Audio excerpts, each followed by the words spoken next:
Luigi Rizzo on the screen. This is the commander I'm using for the premium Tier 5 Italian destroyer Leone, or Leone, however you pronounce it. We're going to be on Haven in a domination mode match, and we're going to take this destroyer out for a spin.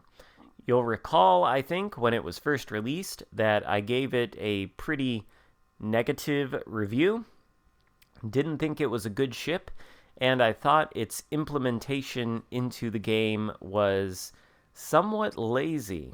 Now, why did I think that? Well, the Leone, at the time of its release, had the distinction of being the only Italian destroyer in the game. That is now no longer true with the existence of the Paolo Emilio. But when it came into the game, it did not even have a dedicated Italian destroyer commander, and that broke a certain precedent that Wargaming had already set with World of Warships Legends. At one time, the Gremiashi, for example, was the only Russian destroyer in the game, and when it was introduced, it came with Anton Gurin, a dedicated Russian destroyer commander. And the same is true of the Błyskawica, Tier 6 premium pan-European destroyer, formerly Polish destroyer. That was the only destroyer of its nation in the game, and it came with Jerzy Swirsky as a commander. The Leone came with nothing. But now that the Paolo Emilio has been introduced, we've got two destroyer commanders, Rizzo and Fugosi. And so I decided I would put one of them on this ship to see if they drastically improved its performance. And frankly, I'm here to tell you that kind of, but not really.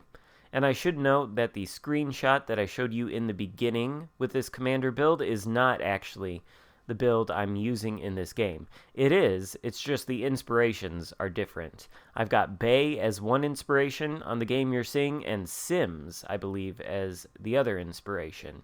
In the screenshot at the beginning, I put on Bay and Swirsky as inspirations, and that's probably the better way to go, because it decreases the concealment of this ship to a much more respectable 5.4 kilometers by sea.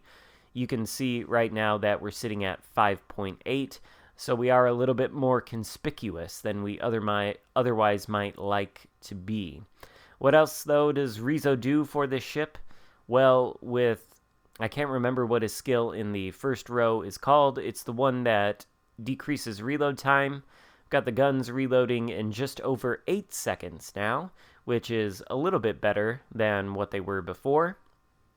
And there's some minor buffs to the turret traverse time, or maybe major buffs, depending on your point of view, with the twist and track skill. Plus we get the radio location finder arc, so that's nice. And then we've got some skills that increase the efficacy of our engine boost consumable. Unfortunately, there are no skills in the game that can effectively increase the efficacy of the Leone's torpedoes, which is a major downside of this ship still, I would say. These are the Italian sea mine torpedoes, floating sea mines, patrolling sea mines, you might call them. They're very slow. They've only got a top speed of 50 knots, which I think makes them the slowest torpedoes in the game. On the other hand, they have a pretty long range. I think they reach out to 11 kilometers. But on the other hand, there are only 4 of them. So the torpedoes aren't great. The guns are slow still at reloading. The shell arcs from these guns are really floaty, and so they're not very good at long range. But at the same time, there are 8 guns. So when they hit, they can sometimes hit for pretty big damage. Behold the Hatsuharu, who is inside of the Bravo cap there. He doesn't have much health left. We've hit him with 1 salvo. We're going to hit him with another. That takes away about more than half of his remaining hit points, and I think 1 more well-placed salvo should do it. Indeed, we take him down for our first kill, and we've succeeded in taking the Bravo cap. So, this ship still probably the worst destroyer in the game, or one of the worst destroyers in the game, at least in my opinion. Maybe you guys can tell me in the comments if you think any destroyers are worse than this, but I'd be hard-pressed to pick one that is worse than this. Nevertheless, a bad ship or a subpar ship doesn't mean you can't take it out and have a decent game. And this is indeed going to be a decent game. It's also going to be one in which we focus only on fundamentals. The ship really, in my opinion, is not all that capable of influencing the game in the sense that it can do a lot of damage to ships that are not also enemy destroyers. And if you want to do damage to enemy destroyers, you really have to be careful about it. So we're going to be focusing on the aspects of destroyer gameplay for this game, which are fundamental and most important to winning. Namely, we took the Charlie cap and we're now trying to take the Bravo cap. Those sea mines that we put out into the water earlier, one of them manages to strike that Nuremberg, which is good because it has reduced his health considerably, and we are now spotted by a Mahan. We're going to have to smoke up. We can't fight a Mahan and a Nuremberg in open water with these guns, so we need some concealment. We're able to drop spot with our smoke screen, and we're going to turn around to find that the Nuremberg is almost completely dead. He's going to dodge our torpedoes there, but he's not going to dodge our guns, and our guns are enough to take him out. There is our second kill of the game, and now we just have this Mahan.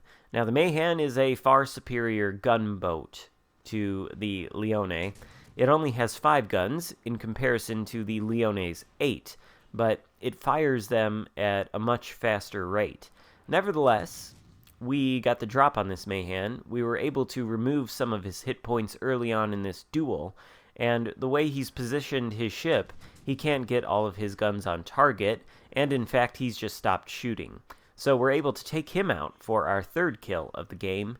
Now the Bravo cap is mostly clear, although it looks like a Furutaka might be moving in, and there is still one enemy destroyer left who also might be coming this way. If you're going to fight a destroyer in your Mahan, by the way, don't stop shooting your guns.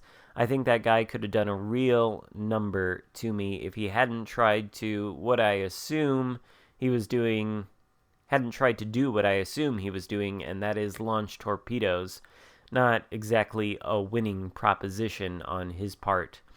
But the game is down to 4 friendly ships versus 3 enemies, 2 cruisers on each team, 2 destroyers on my team, 1 destroyer on the enemy team. Looks like the Furutaka isn't going to be around for much longer, so now it's 4 versus 2. I think we've pretty much got this game in the bag, and you might be looking at this damage count and saying, well, this is pretty underwhelming, and yes, it is pretty underwhelming. I don't think the Leone is capable of doing a whole lot of damage consistently, but that doesn't matter, because in the way I've played it, this game, it has been decent at countering enemy destroyers, at least up until this point. And now you'll see what happens when a Mahan actually tries to kill me with his guns. That was a scary amount of hit points to lose, and he can make me lose them much faster than I can make him lose them. So I'm going to slow down by this island. I really don't want to charge out into him, but it looks like he's not really going to give me a choice. He comes around the corner, and thankfully, while these guns have a slow reload, they do hit very hard. But you can see what might have happened if that Mahan was able to shoot at me just a little bit more. We end the game with 43,000 damage, nothing impressive at all, but 2,800 base XP, due to our defense of the caps and our capturing of the cap circle, as well as our spotting and taking out the enemy destroyers. That's how you win games in destroyers. It may not be pretty or glorious, but it's the meat and potatoes of destroyer play. And the Leone, well, unfortunately it still sucks, but it's marginally better than it was before there were Italian torpedo commanders, so we've determined a very important thing in this video. Thank you so much for watching. Hit the thumbs up button if you found my ponderings on this destroyer interesting or helpful. Consider subscribing if you haven't already, and I will see you next time. Goodbye.